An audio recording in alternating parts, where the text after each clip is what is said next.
Finally, officially, we know what the Golden State Warriors roster is looking like heading into next season. The Jonathan Kuminga saga is over. Al Horford, De'Anthony Melton are here. And my biggest question heading into next season is, what does the four-man lineup of Steph Curry, Jimmy Butler, Jonathan Kuminga, and Draymond Green look like together? Because last season, you heard Steve Kerr express that he doesn't believe Draymond and Jimmy Butler and Kuminga can work together on the court. But quite honestly, for me, the sample size and circumstance just isn't enough for me to make a statement that those three can't work together on the court next to Steph Curry and whoever else. I think a problem last season is the Warriors traded for Jimmy Butler when Kuminga was rehabbing from injury. And as you guys know, Butler immediately was inserted into the lineup and they were killing it. Steve Kerr was finding lineups that were working very, very well. Therefore, when Jonathan Kuminga came back and he didn't get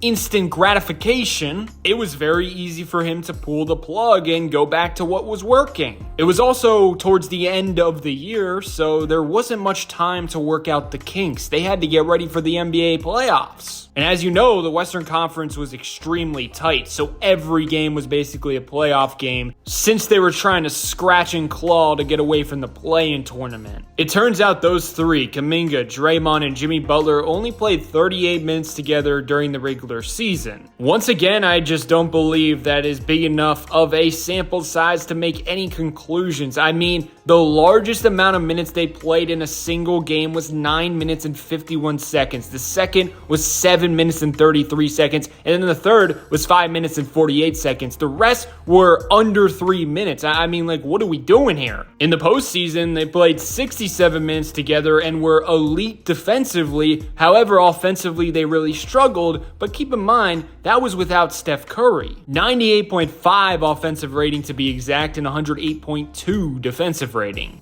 Also, Jonathan Kuminga was very impressive in that playoff run for being in and out of the lineup, coming back from an injury. He had to shoulder a large offensive load because Steph Curry was out, and also Jimmy Butler was dealing with an injury as well, playing through it. So basically, with all that being said, the Warriors are in a much better place to get the best out of their most paid players. Now that everything is settled with Kuminga, they have a whole month before the season to get the chemistry where it needs to be, and I just don't think they had the time to do that last season. Now, I think Steph Curry getting injured last postseason at the time was terrible because they definitely could have made a run to the finals. But for this next season, I truly think it was a blessing in disguise because you saw Draymond, Jimmy, and Kuminga with the stats that I talked about earlier. They showcased that they can be an elite defensive team. The offensive fit is going to be clunky, but as we saw during the regular season, they couldn't even say they were elite defensively. They were really struggling on that end. But now that core three has experience playing together and they know they can step up defensively and they can build from that. Plus, they're going to get Steph Curry back. If he's playing like himself and he comes back fully healthy, I mean, you're guaranteed to have a top offense in the league when he's on the floor, no matter who's on the court. And then on top of that, they have a lot of options of who can be that fifth guy next to those four. A lot of floor spacing options. Al Horford, they just signed. Last season, he shot 36% from three on 5 attempts per game. The year before that, he shot 41% from three on 4 attempts. He's also a two-way player, knows where to be at all times, can protect the rim. It's kind of like having another Draymond Green option, but he can shoot the three ball better. Or you can slot in Brandon Pajemski. That's another thing you got to keep in mind heading into the regular season. You're most likely going to get a way more consistent Brandon from start to finish than last season. I mean, he was one of the worst players in the league, it felt like, the first 2 months, and people are wondering, where does he fit with this team moving forward? And then all of a sudden, once Jimmy Butler got there, he was one of the better role players in all of the NBA. He's also another two-way player who can spread the floor. 37% from three on 4.8 three-pointers attempted last season. And you could tell there's another level to his game, and if he can find consistency, that can also help the Warriors reach another level next season. Or you can slot in De'Anthony Melton. With him, it's all about health. He's probably going to be in and out of the lineup, I suspect. He has a huge back issue that's been going on for the past couple seasons. On top of that, he tore his ACL last season with the Golden State Warriors. However, in the minutes he played, he's a proven connector offensively and defensively. The Warriors had a 98.9 defensive rating with him on the floor in 121 minutes. Before Jimmy was traded to the Warriors, they were so inconsistent defensively. But as you guys know, he really transformed them on that end of the floor. And once again, they are truly set out to be one of the best defensive teams if they can stay healthy. And when you think about the Warriors winning titles, naturally you're going to think about Klay Thompson shooting three-pointers, Steph Curry, carrying the offense, Kevin freaking Durant. You're going to think about their offense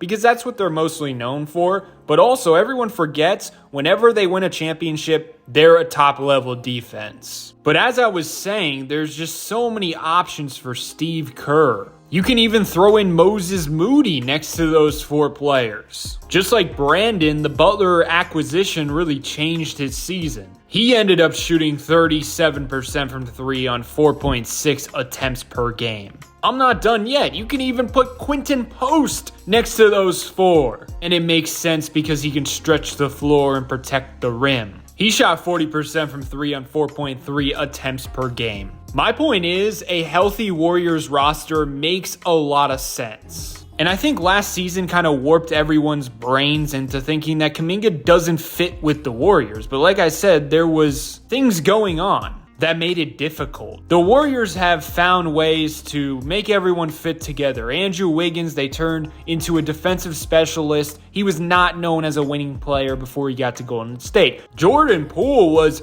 unbelievable during that championship run as well, and he's a tough archetype to fit in because he's basically a one-way player. My point is, I think they're going to find a way to make Kuminga fit, and they're going to get the best version out of him this season. The time before the season, the time in training camp is very underrated to me. But also, the way I saw Jimmy Butler and Draymond and Kuminga establishing an identity on the court together in the playoffs after struggling during the regular season together. And my goodness, if they can be an elite defense, that's all they need to do because they have a cheat code in Steph Curry. With him on the floor, they had 120 offensive rating last season. The only offensive rating better would be the Cleveland Cavaliers. And if they do find a way to get the best version out of Jonathan Kuminga, he can help in those minutes without Steph Curry, hopefully keeping the offense afloat alongside Jimmy Butler.